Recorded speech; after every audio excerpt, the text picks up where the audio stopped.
परबिया न भावता तोह से बिछड़ के कैसे रहब बटे अरे जातारू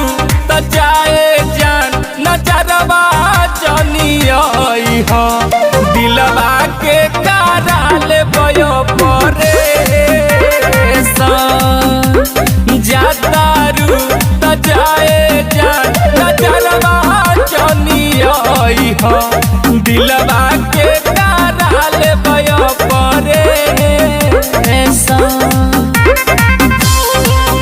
रिकॉर्डिंग बाय रसिया म्यूजिक सिपाया ढाला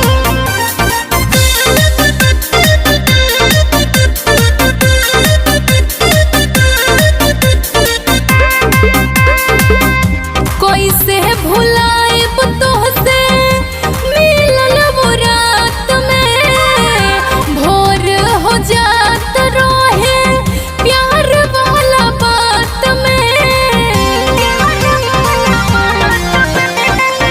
बिना तोहरा मर्जी के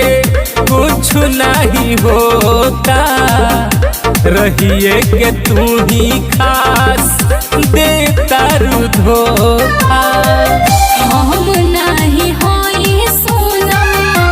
और के जही जातारू तो जाए जान नजरवा जनियई हो दिलवा के काराल बयो परे जातारू तो जाए जान नजरवा जनियई हो दिलवा के काराल बयो परे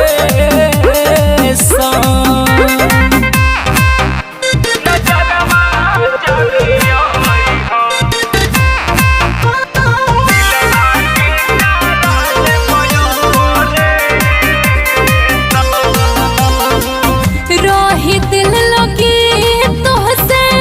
सागर सोयलेस हो भोले हम जातानी हैप्पी के देश हो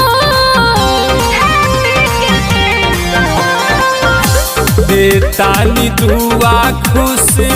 रही हरदम हो गईला के हमारा तारा रही न गम हो हमरा से परीक्षा रब जे लेत बड़ा कइले जातारू तो जाए जान नजरवा जनियई हो दिलवा के काराल बयो परे जातारू तो जाए जान नजरवा जनियई हो दिलवा के